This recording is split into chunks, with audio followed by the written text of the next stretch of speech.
Sup lifters. So today is Sunday as usual, so it's my kind of active recovery rest day. However, I wanted to try a couple of new things. This is the first time ever that I try to do a high pull, which is an Olympic weightlifting movement that weightlifters use in order to improve the transition for both the snatch and the clean and jerk. If you're familiar with the discipline, you know that the Olympic lifts all start with a quote-unquote deadlift, after which they do this movement, so they're basically pushing through with the hips, and in the snatch they simply go under the bar and they just keep the bar over their head with both of their hands, and then they go up. In the clean and jerk, however, they do this movement and they basically enter in a deep front squat position. After that they complete the front squat and then they basically do a kind of a push press. I don't know the exact term because it's not exactly a push press. However, they end in the same position as the snatch. Thing is, this exercise is great to basically develop what weightlifting allows you to improve, so explosivity and explosive strength in general. Also, it's extremely good for the traps and for the glutes. The problem, however, with Olympic weightlifting is the amount of flexibility, mobility, and also the sheer difficulty of the lifts, because they are extremely hard to do.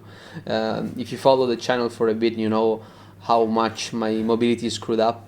And yeah, of course, I've never been an athlete, so I also believe that if people are actually approaching to fitness or any kind of sports later on in their life, they most likely don't have the mobility required and they need to develop it, hopefully.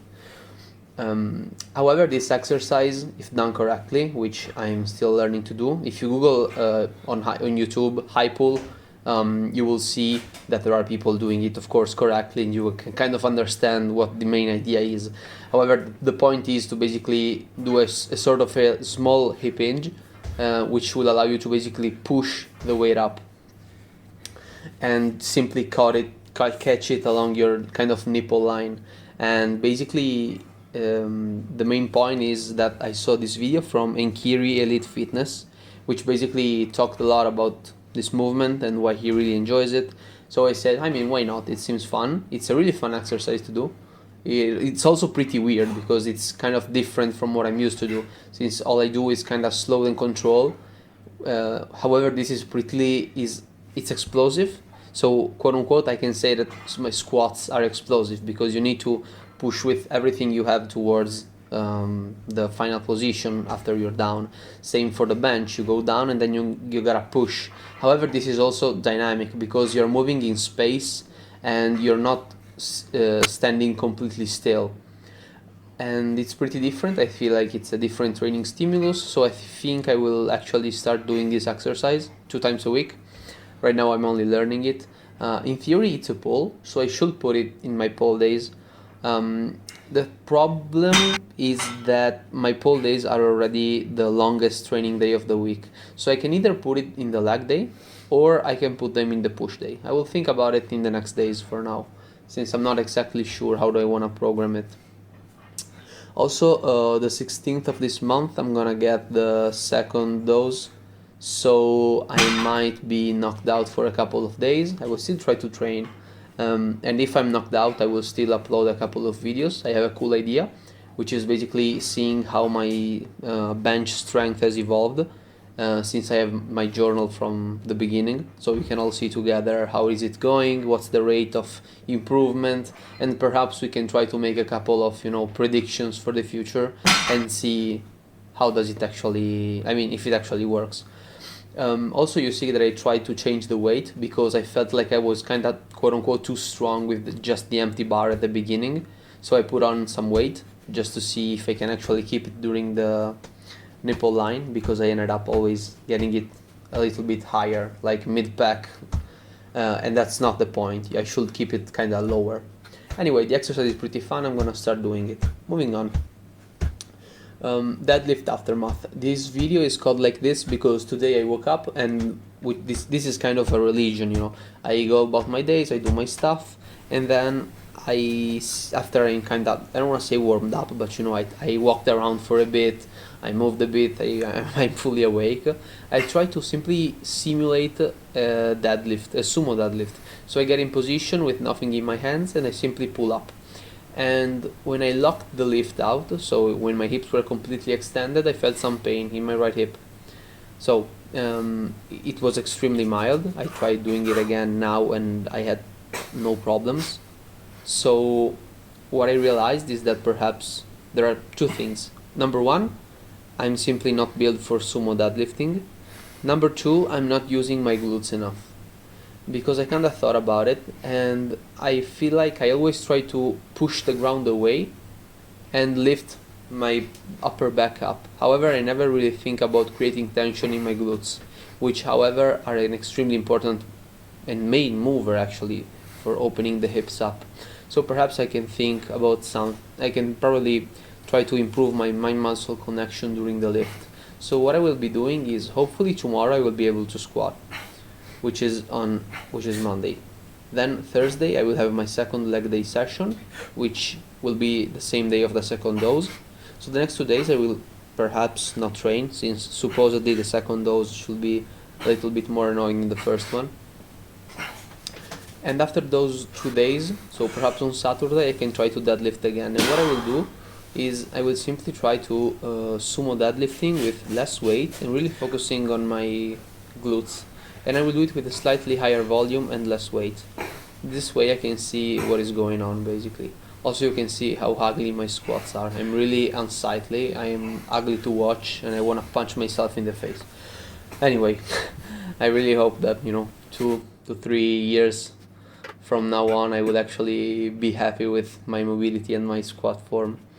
The only thing that I wanna a little bit touch on are my two weapons for developing my quads right now, because the back squat is terrible for me right now. So you will see at the clip at the end of the video, which are the two main lifts that I will be doing.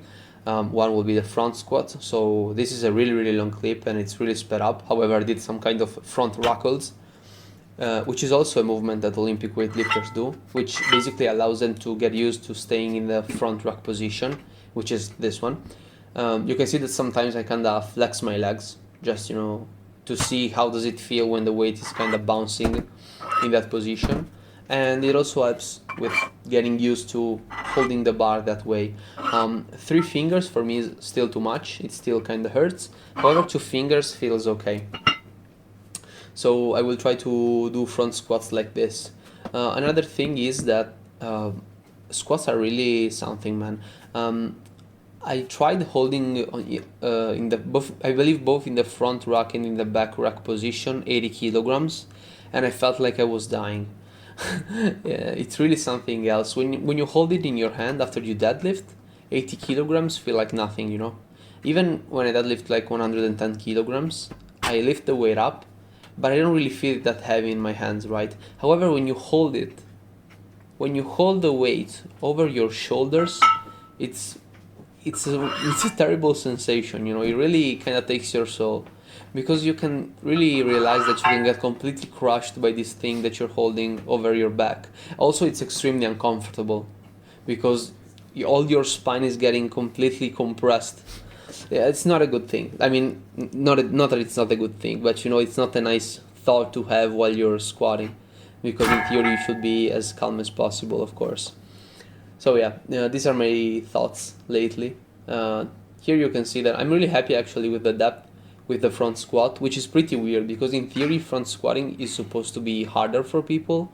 However, since I'm kind of cheating the ankle dorsiflexion mobility, holding the weight in front of my shoulders actually helps a lot, because it helps me counterbalance a lot. Because as you know, if I squat without anything, I tend to fall backwards. So if I have a weight over me that kind of keeps me in the right balance, that really allows me to squat decently.